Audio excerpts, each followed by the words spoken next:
Bueno, vamos a meternos de lleno en esto. Lo que tenemos por delante es una exploración súper fascinante de un texto cosmológico bastante profundo, el libro de Urantia, para desentrañar lo que describe literalmente como la mayor secesión política en toda la historia del universo.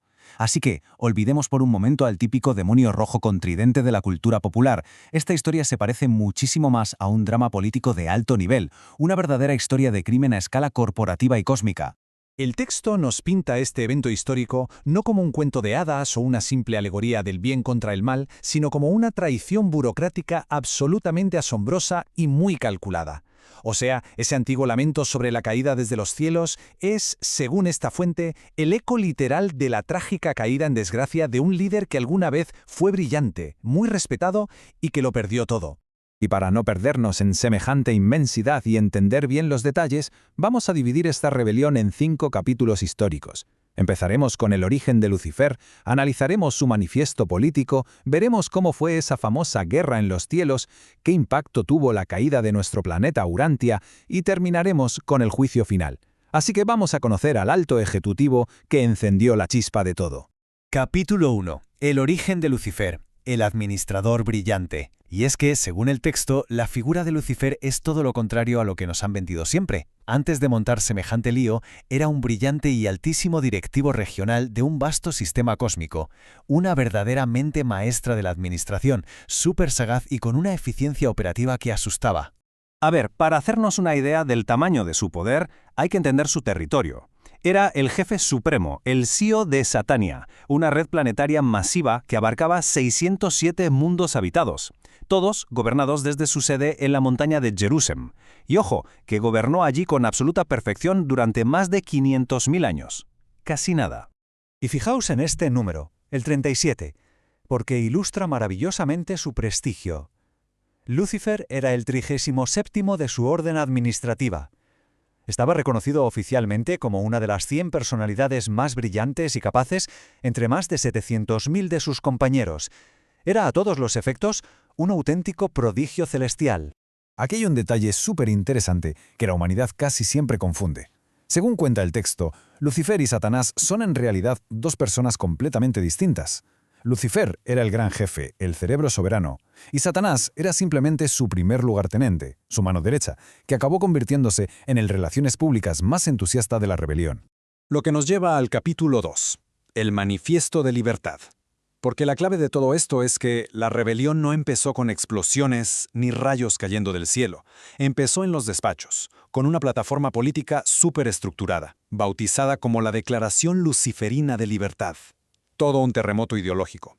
Básicamente, montó una rebelión en 3 frentes. Primero, rechazó de plano que existiera un padre universal. Segundo, tachó al líder cósmico, Micael, de ser un tirano de manual y exigía autonomía total para los sistemas locales. Y tercero, dijo que todo ese plan de ascensión y evolución para los mortales era una estafa piramidal, una esclavitud en toda regla. Y para vender su idea, usó este lema que, sinceramente, suena increíblemente democrático: igualdad de la mente y hermandad de la inteligencia. Con palabras tan magnéticas, logró convencer a muchísimos de que tenían el derecho inherente de gobernarse a sí mismos, sin que ningún jefe extranjero metiera las narices en su sistema. Un mensaje revolucionario muy potente. Pasamos al capítulo 3, la guerra en los cielos. Y preparaos para un cambio de paradigma, porque vamos a ver cómo este manifiesto desemboca en un conflicto real, pero no del tipo que involucra fuego o espadas físicas. Lo realmente fascinante de la famosa guerra en los cielos es que fue literalmente una guerra de palabras, un debate intenso sin descanso en un gigantesco anfiteatro planetario. De un lado, Lucifer soltando discursos súper sofisticados y propaganda pura. Del otro, el comandante leal, Gabriel, desmontando todo usando únicamente la lógica, el discurso intelectual y la verdad. Claro que visualmente la división era evidente. En la sede central se izaron 2 banderas. Por un lado, el estandarte de Micael, con 3 círculos azules sobre fondo blanco. Y por el otro, la bandera rebelde, un círculo negro dentro de un círculo rojo. Todos, absolutamente todos los ciudadanos celestiales, tuvieron que mojarse y elegir visualmente bajo qué bandera ponerse. Y las bajas de esta campaña de propaganda fueron una auténtica locura. Mientras que los ángeles de mayor rango no se dejaron engañar, si miramos más abajo las cifras duelen. Un asombroso 95% de todos los llamados hijos materiales perdidos en la historia de ese universo cayeron precisamente en las mentiras de Lucifer. El golpe burocrático fue inmenso. Y volvemos de nuevo al número 37. 37 príncipes planetarios se declararon en rebeldía, separándose de golpe del gobierno universal y entregando literalmente las llaves de la administración de sus mundos a la causa rebelde. Lo que nos lleva al capítulo 4, la caída de Urantia. Y aquí es donde la historia nos salpica de lleno. Resulta que uno de esos 37 mundos caídos fue Urantia, que es el nombre que le da este texto a nuestro planeta Tierra.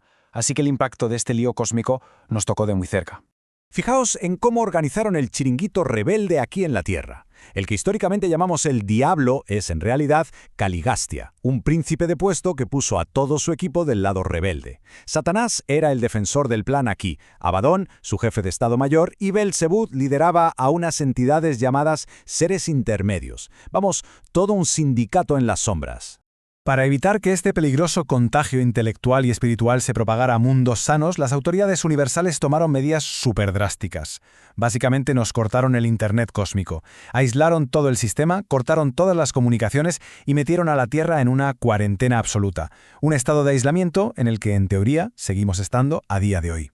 Y por fin llegamos al capítulo 5, el juicio final, porque la maquinaria de la justicia celestial, según detalla el texto, es lenta, lentísima, pero increíblemente deliberada e implacable cuando se trata de criminales de tan alto nivel. Si repasamos la línea de tiempo, vemos que la táctica de los altos mandos fue de estricta no intervención al principio. Les dieron cuerda hasta que Micael, a través de la vida de Jesús en la tierra, intervino. Ese momento histórico marcó técnicamente el freno definitivo a la rebelión y condujo a la detención y el encarcelamiento incondicional de Lucifer. Y a día de hoy, el texto asegura que Lucifer y Satanás ya no tienen absolutamente ningún poder. Están confinados en un mundo prisión, esperando eternamente una sentencia de un tribunal supremo, un veredicto final que ejecutará su aniquilación, borrando sus personalidades de la existencia para siempre, como si jamás hubieran nacido. Como demuestra toda esta historia del libro de Urantia, la burocracia del universo valora la libertad de elección por encima de cualquier otra cosa. Pero el desenlace de esta rebelión de la alta dirección nos deja con un dilema filosófico tremendo. ¿Es posible que el inmenso regalo del libre albedrío absoluto lleve siempre en su interior la semilla de su propia caída? Desde luego, es algo para pensar largo y tendido.